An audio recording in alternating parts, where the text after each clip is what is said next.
avec vous depuis 15 heures. Toujours à mes côtés, le docteur Jimmy Mohamed. Et pour cette dernière séquence de l'émission, elle nous rejoint en studio à l'instant. C'est Catherine Blanc, sexologue et psychanalyste à Paris. Catherine, aujourd'hui, on va prendre la question d'Alice. Je vous la lis. Les rapports sexuels avec mon copain sont parfois trop longs. Il veut toujours aller jusqu'à l'éjaculation. Est-ce qu'on est toujours obligé d'aller jusque-là? Alors, le sexe, on aime ça, Catherine, mais pourquoi quand c'est trop long, on aime moins parfois? Tout simplement parce que ou on a déjà vécu une fois, deux fois, trois fois, 10 fois et qu'on a envie de passer à autre chose, le plaisir qui du coup devient presque, le corps devient presque extrêmement sensible et ça peut être Désagréable même, désagréable ouais. à terme. Ou alors c'est qu'il ne se passe pas suffisamment de choses, c'est-à-dire c'est agréable mais le plaisir, la jouissance, l'orgasme n'adviennent pas et donc tout d'un coup ça devient quelque chose d'assez mécanique perçu comme étant quelque chose d'intrusif, laborieux, et où finalement on se sent plus en adéquation avec dans le rapport à l'autre, c'est-à-dire comme si finalement on n'est plus que le moyen d'obtenir quelque chose et pas la fabrication réciproque de la jouissance. Alors j'enfonce peut-être une porte ouverte, mais Allez-y, N'enfoncez enfoncez, rien, Jimmy. s'il vous plaît, de grâce. Choisissez votre vocabulaire. Non, Vous mais- comprenez pourquoi ça ne peut pas durer longtemps si vous parlez comme ça, je bien suis sûr. un peu taquin. Alors, chez la femme, on accepte facilement qu'elle n'ait pas d'orgasme et que le rapport s'arrête. Chez l'homme, est-ce qu'il faudra absolument que le rapport se termine par une éjaculation pour qu'il soit réussi? Pourquoi est-ce qu'il y aurait cette concurrence, en quelque sorte, entre l'homme et la femme? Alors déjà, c'est propre à une culture, parce que chez les Asiatiques, par exemple, en tout cas traditionnel, hein, justement, contenir son éjaculation, ne pas éjaculer, était une condition même du bon amant. L'éjaculation étant réservée à la procréation.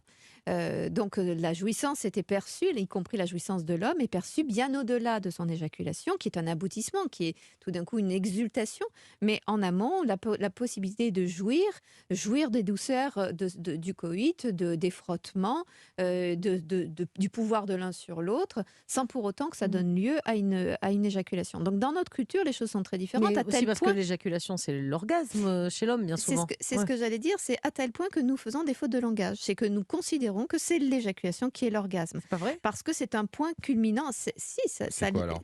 En fait, la jouissance Je ne et suis pas un homme, l'orgasme... même Jimmy a dit. C'est Ouais, quoi mais moi, alors? je suis circonspect. Hein. Voilà, non, en fait, c'est un grand sujet. En fait, dans la mesure où éjaculer, c'est l'aboutissement, nous le voyons effectivement comme le point culminant. Donc, à ce titre, c'est bien sûr, on va considérer que c'est l'orgasme. Mais considérons quand même que nombre d'hommes éjaculent sans plaisir, Ah bon? voire déplaisir pour certains, voire douleur pour Ah certains. bon? Oh là là. Ce n'est pas parce qu'un homme éjacule qu'il a automatiquement du plaisir. Simplement, on peut considérer qu'un homme qui fait l'amour et qui a du plaisir trouve dans son éjaculation le but ultime et donc l'orgasme. Bah Vous là, voyez s'il la met autant de différence. temps et que c'est laborieux, comme elle le dit, et que c'est très long et qu'il va absolument y arriver, c'est peut-être parce que justement, c'est son moment à lui. Ou ça n'advient, d'orgasme, oui, enfin, ou ça n'advient pas, justement. Ah ouais. D'ailleurs, il y a des substances comme l'alcool qui peuvent contrarier considérablement le temps d'éjaculation et faire que tout d'un coup, ça ne vient pas, ça ne vient pas. Et d'ailleurs, ça ne vient tellement pas que la personne est de façon très mécanique dans ce va-et-vient qui finit par être inconfortable pour tout le monde, en espérant que petit à petit, Douloureux, ça va... voire pour certaines femmes. Hein, Pour certaines femmes, et puis à un moment donné, qui n'a pas de sens même pour l'homme lui-même, qui se regarde, qui s'observe, qui s'attend, qui se cherche, mais ça qui vient n'advient pas. pas. Malgré tout, est-ce qu'un rapport pour un homme sans éjaculation peut être un rapport réussi? Est-ce qu'on peut prendre du plaisir, du coup, où il y aura toujours ce sentiment de frustration pour l'homme de ne pas être allé au bout, comme on dit? Je pense qu'il y a effectivement l'idée de ne pas avoir abouti quelque chose, et pour lui-même et pour le regard de sa partenaire. Donc je crois que c'est surtout une histoire moins mécanique que psychologique. C'est ce que j'attends de moi et ce que je crois qu'on attend de moi.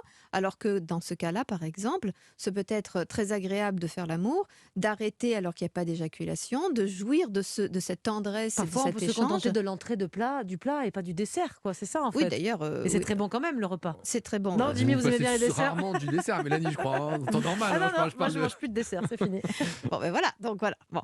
Le fait est que l'histoire, c'est que dans un couple qui va bien et qui se parle tranquillement, on peut en effet considérer que là, ça vient pas, ça sert à rien qu'on soit dans quelque chose qui du coup s'abîme par mécanique, parce qu'on perd l'échange, la discussion de part et d'autre. C'est vraiment le subir de l'un et la tentative d'aboutir de l'autre, avec un sentiment finalement pour une femme de n'être plus qu'un réceptacle, que n'être plus qu'un moyen et non pas personnage sujet d'une conversation à deux. Donc dans ce cas, il faut savoir arrêter et puis peut-être faire autre chose, se parler, se caresser, Jouer aux cartes. et puis peut-être se lever et aller manger votre fameux dessert plutôt que d'attendre le dessert dans la sexualité s'il ne vient pas celui-là. Très bien. Merci vous en beaucoup, Catherine.